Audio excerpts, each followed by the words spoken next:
got out of that one. So here we are in reading 8. Remember, stop the video often. Think about what you know. What do you do if you don't know anything? You go back, you listen to it again, because that's what listening is. Listening is you got to think about what you're reading. So we are in reading 8. Remember the last time Mom was going back to the apartment, and Sheila and Fudge and with this other boy, Jimmy, they were going to watch Fudge for her. So we'll have to see how that goes. So here we go. That's my biggest question anyway. But I'm in charge, Fudgy, aren't I? Sheila asked my mother. I read that wrong. But I'm in charge of Fudgy, aren't I? Sheila asked my mother. Well, I guess so, my mother said to Sheila. You probably do know more about babysitting. Why don't you all take Fudge over to the playground, and then I'll know where to find you. Swell, Mrs. Hatcher, Sheila shouted. Don't you worry, Fudgy will be just fine. My mother turned to Fudge. Now, you be a good boy for about 10 minutes. Mommy will be right back, okay? Good boy, Fudgy said. Good. Yeah, right, we're all saying. As soon as my mother was gone, Fudgy took off. Can't catch me, he hollered. Can't catch Fudgy. Go get him, Sheila, I said. You're in charge, remember? Me and Jimmy horsed around while Sheila ran after Fudge. When she caught him, she decided we better go to the playground like my mother said. It was a lot easier to keep an eye on him in a smaller place. Anyway, Fudge likes to climb on the jungle gym, and that way he can't get lost. As soon as we got to the playground, Sheila started chasing me. Peter's got cooties. Peter's got cooties, she yelled. Cut that out, I said. She chased Jimmy. Jimmy's got cooties. Jimmy's got cooties. Man, what an irritating girl, huh? Me and Jimmy decided to fight back. So what if she's a girl? She started it. We grabbed her by the arm. She squirmed and tried to get away from us, but we wouldn't let go. We hollered really loud. Sheila's got cooties. Sheila's got cooties. All three of us were so busy fooling around, that we didn't notice Fudge up on top of the jungle gym until he called, Peter, Peter. That's how he says my name.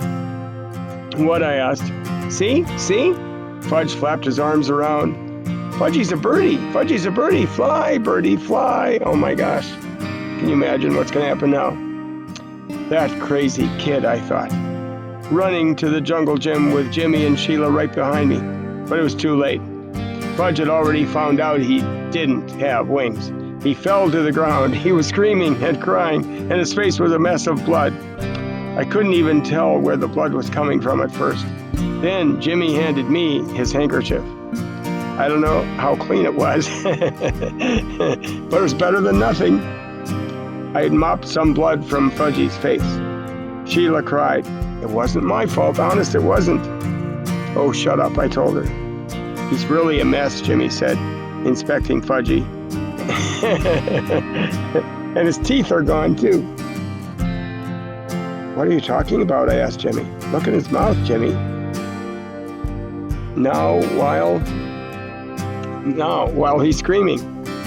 See, he's got a big space where he used to have his front teeth. Oh no, Sheila screamed. He's right, Fudgy's teeth are gone. Fudgy stopped crying for a minute. All gone? He asked. Open your mouth wide, I said. He did, and I looked in. It was true. His top 2 front teeth were missing. My mother's going to kill you, Sheila, I said. Was I glad I wasn't left in charge of my brother? Sheila cried louder. But it was an accident. He did it himself. You better find his teeth, I said. Where should I look? Sheila asked. On the ground, stupid.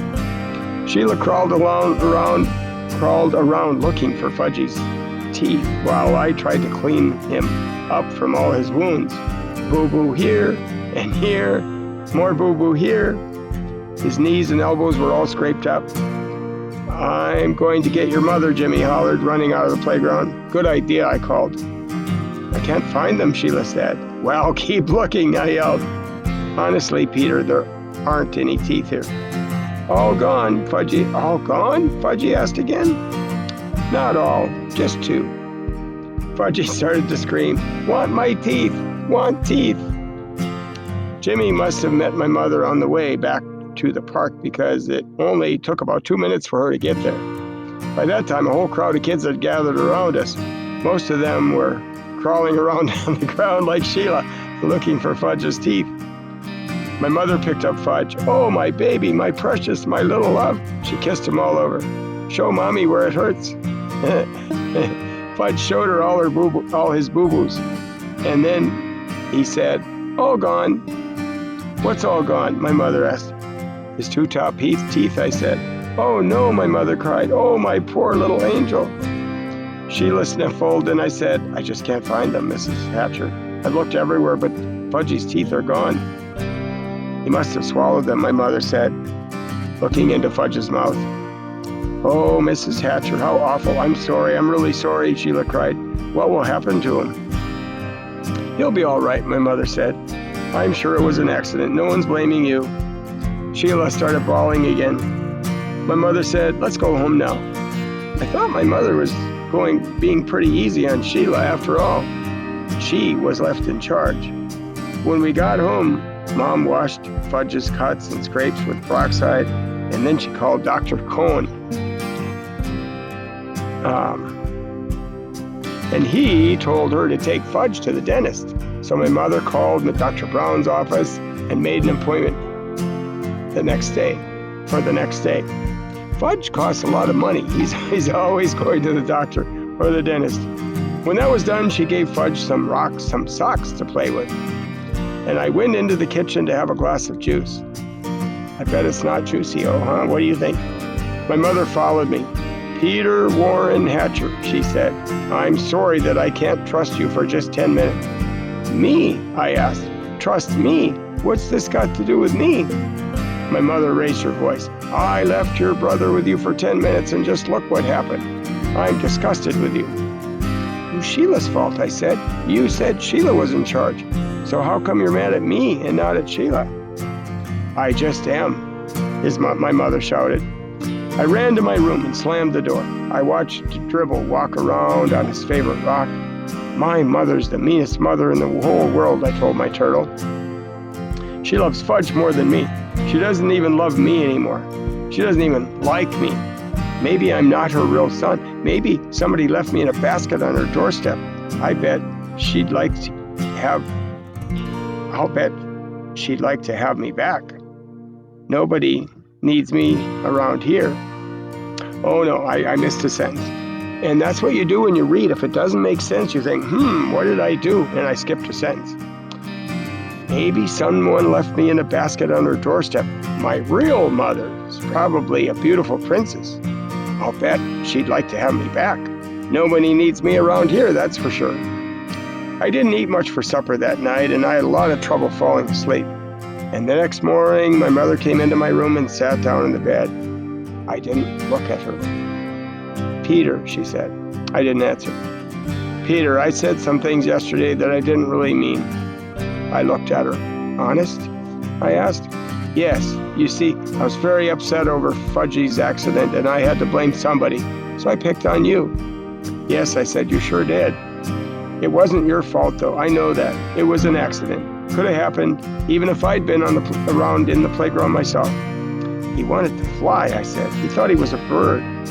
"I don't think he'll try to fly again," my mother said. "Me neither," I told her. And then we both laughed. And I knew she was my real mother after all. Sweet. That's the end of that chapter. That was chapter 4. And the next chapter, is called The Birthday Bash. That's going to be good. So, like always, go to your Google Classroom and do the Google Doc and do the summary and the questions, predictions, feelings, and thoughts. I'm really looking for good summaries and good questions that have to do with the reading. So you will do an awesome job.